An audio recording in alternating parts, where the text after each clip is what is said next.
Buenos dias, señoritas y señoritos. May bagong development tayo dito sa kaso ni Percy Lapid. Especially yung effort ng gobyerno para habulin yung mga masterminds. And in this vlog, we'll talk about the other mastermind na hindi pa rin nakikita ngayon sa interview man o ano pa man o sighting.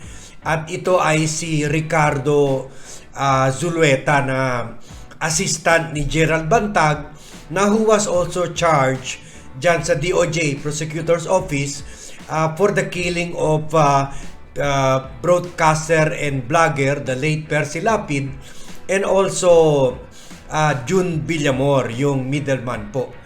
Ang bad news dito po ay parang pati si Justice Secretary Remulla is already entertaining the possibility na baka patay na po ito.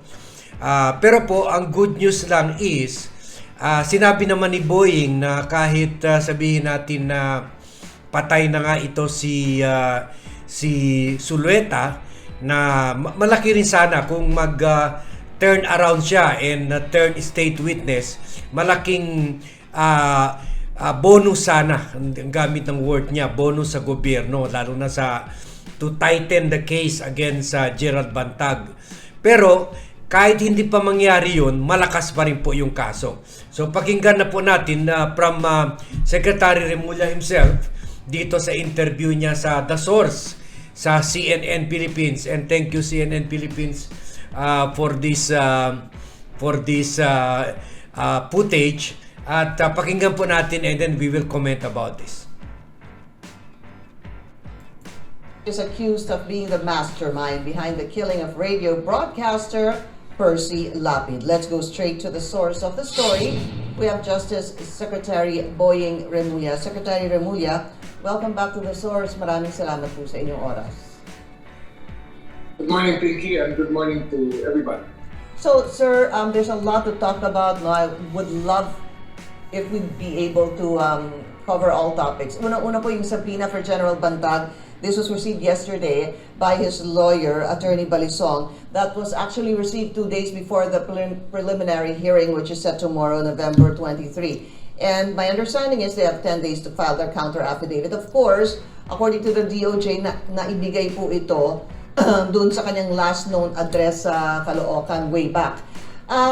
Just moving forward, sir, with tomorrow's hearing, would it be prudent for the panel of prosecutors to grant him an extension dahil kahapon lang po nila nakuha yung subpoena? In case, yeah.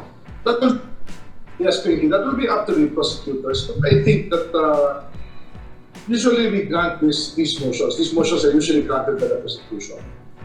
In fairness to many of those that I say that they lack time to study the case or to even respond to the allegations therein. So most of the time it's granted. I will not take it away from them to grant it. I think it's okay. It's part of the course. Okay, so that's really not, in other words, it's not really a big deal about that when that 10-day period actually begins. Kasi when you were at the in Switzerland, we were asking, sir, paano ho ba itong deemed served? Dahil nga nung unang pinadala sa Caloocan ay sinasabi ng DOJ deemed served na ho ito. That's why I was asking you about this possible extension, because it seems that the lawyers could ask for an extension tomorrow, saying that they just received the subpoena yesterday. So you don't see a problem with that? No problem. The case will push through based on the merits of the case. So Okay. I don't see a problem with technicalities. And is it incumbent for General Bantag to show up tomorrow, whether they ask for an extension or not? Not even. Believe me, he might issue a special power of attorney to his lawyers Okay. to decide for him for the filing of the extension of time. Except Kahapon po ito interview, so he's referring to today kung mag-show up ba talaga si Bantag, although his lawyer said he will be showing up. Tingnan po natin today. not necessary for him to tell. Let's talk about the complaint, sir. Bantag is supposedly the mastermind, the killing of broadcaster Percy Lapid, but without Zulueta, to whom Bantag supposedly gave the order to kill Percy Lapid. Sir, how does this affect the case? Kasi do you think that Zulueta could possibly be central in this complaint? Is he possibly what could be called the missing It will link? not affect. I think that the case is done independently of whether or not Zulueta surrenders or not. The rumors that he's dead already are there. I've been also informed a few days ago about it, but it will not. The case will still stand as it is. So let it be. Let it be. And I just hope that Zulueta still appears to face charges because he is a co-conspirator, and he was very, very. His role here was very important. But if he does not appear, or if something happened to him, what can we do? Justice has to grind. Justice can grind to a halt. Just completely. Just to roll upon. Pero I guess my question, Secretary, is how important is Zulueta? Well, Zulueta can be described as his right-hand man. So basically, people know that what he does is usually ordered by his boss. He was co-accused of the Director General Bantag in the Paranaque grenade case. He was also the right-hand man of Gerald Bantag when he was warden of Caloocan. So his role with regards to the activities of Director General Bantag are well known to everybody. What is the NBI saying in terms of trying to find or locate Zulueta? Well, I haven't had a recent briefing about it. There was a time he was traced to a province of somewhere up north. Now, the rumors that are there are still rumors up to now. They're not verified. So we still presume him to be alive, and we will look for him. And if he does not appear, the case will stand as it is. Because what can you do? If they can silence one witness, they can silence another. So the case will go on. It will not stop. And obviously, it will go on. I guess the reason I'm focusing on Zulueta, sir, is that even before, during your press conference on General Bantag being the mastermind in the Huba, I remember you were asked questions maybe 2 or 3 times. What is the direct link of Bantag into the killing of Percy Lapid? And then I remember your response was, we're looking at, there's no direct link. There's no direct evidence. It's the totality of the evidence or the affidavits. That's why, sir, I was focusing, gaano ho ba talaga ka-importante itong Zulueta, and he can't seem to be found. It will not affect the case too, because well, basically what we have on hand already are exceptions to the hearsay rule. They will appear hearsay from the beginning, but they will stand as exceptions to the hearsay rule. So a conspiracy is a conspiracy, and the act of one is the act of all. So that's where the premise will lie in this case too. Also in the past, Secretary Boying, you said that, I think it was you that said nobody wanted the evidence to point to Bantag, but based on the investigation, it eventually pointed to him as the alleged mastermind. I spoke to DG Bantag, Suspended Bucor Chief Bantag, and he said basically, niluluto yung kaso. In fact, sabi pa nga niya, if charges are filed in court and an arrest warrant is issued against him, he's not going to surrender as long as Secretary Remulla sits as the DOJ chief kasi he's not going to get basically a fair trial. Well, thinking it's a judicial process. We are part of the prosecution. The Department of Justice role is to prosecute the case. It is an executive function. So I don't see where Luto is because the judge will be the one to determine whether or not the case presented is valid or not. So, drama lang yan, thinking. It's drama.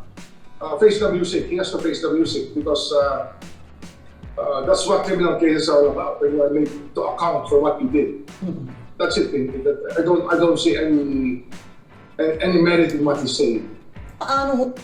Okay, guys, okay na yun. So, narinig nyo na maganda kung lumantad mag-surrender si Zulueta or umapir sa korte or hand himself over to the authorities. Pero ako mismo, personally po, I think buhay pa naman, pero I doubt. Grabe yung closeness nila ni Bantag. Bantag can have his whole family killed, or yung mga behind kay Bantag, mga negosyante, mga may mina, mga may oro, mga may tsera dyan. So, they are so powerful at hindi pa natin alam yung mga nag-appoint kay Bantag, yung mga allies ni Bantag na kinabang rin sa paghawak niya dyan sa Bilibid, sa Bucor. So, sa tingin ko, there's more danger kay Zulueta kung traidoran niya si Bantag. I think kahit lumantad man siya or mahuli man siya, I think he will never turn against Bantag kasi marami siyang alam kay Bantag, marami rin alam si Bantag sa kanya, at he will be putting his whole family in danger if only to save himself. So pwede naman siya maging state witness, pero ang problema lang, tulad ng sinabi ko sa unang vlog ko o several vlogs ko recently, marami silang kaso kinakaharapan, lalo na yung plunder, reclusion perpetua rin yan po, life sentence rin yan. And sa kaso nila sa joint venture agreement na kasama sila ni Bantag sa joint venture agreement, ang dami rin, at saka sa iba pang mga katiwalian dyan, yung mga drugs, yung mga kubol, yung mga beer for sale, yung mga 1 million per cellphone arrangement dyan, yung mga computers, yung ano bang mga katiwalian dyan, pati meron pang mga jumper daw, lahat-lahat nakasama sila. I think ang daming kaso talaga na patong-patong na kaso talaga na ipapailan sa kanila. Plunder, anti-graft, graft and corruption, katiwalian, lahat yan. Kasi papasok pa lang yung COA, papasok pa lang yung ombudsman, at lalabas yan lahat. Pati yung paghuhukay, kasama rin siya dyan. So, I think alam ni Zulueta na kahit mag-turn pa siya state witness, mabawasan man ng konti yung sentence niya, pero it's not enough para makalabas pa siya sa kung he was found guilty, na reduce yung sentence niya because of his turning state witness. Hindi pa rin sapat para mabawasan yung mga taon dahil sa daming kaso na ipapile sa kanila. So, tulad I believe in Justice Secretary Remulla na sinabi niya na with or without Zulueta, malakas pa rin ang kaso. And all pointing to Bantag. Kahit walang direct, pero lahat meron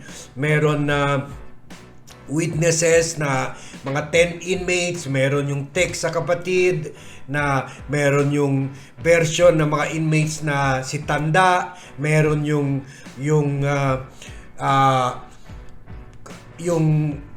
paglabas niya sa TV na sinabi niya agitated siya, pinapakita niya yung link na Percy Lapid Cinderella Man video na pinapakita niya, galit talaga siya doon. Pagkatapos yung mga bank transactions, yung findings ng AMLAC, mga independent evidence po ito. Pagkatapos yung baril ni Joel Escollar, pagkatapos yung mga deposit slips, bank accounts ni Escorial. So all of this can be taken into totality, and I firmly believe that we have a strong case with or without Zulueta. So okay lang po yun, bonus na po yun kung tatraydurahan ni si Zulueta si Bantag. Pero even without that, malakas pa rin po yung kaso, and Bantag is going to go down dahil dyan sa double murder case kay Percy Lapid at kay Villamor, and also along with wala na siyang kawala dito, along with the plunder and graft cases that the government is poised to charge Bantag with. So, yun lang po. Bad news kung sakali talagang wala na si Zulueta, pero the good news is the case remains strong. So, tututukan pa po natin itong issue, lalo na what happens today sa preliminary investigation. That will Bantag show up or not? Ibabalita po natin ito sa inyo. For now, I thank you for joining me in this vlog. Don't forget to subscribe to the Vlogcaster Armand Dean YouTube channel. Thank you for watching and see you in my next vlog.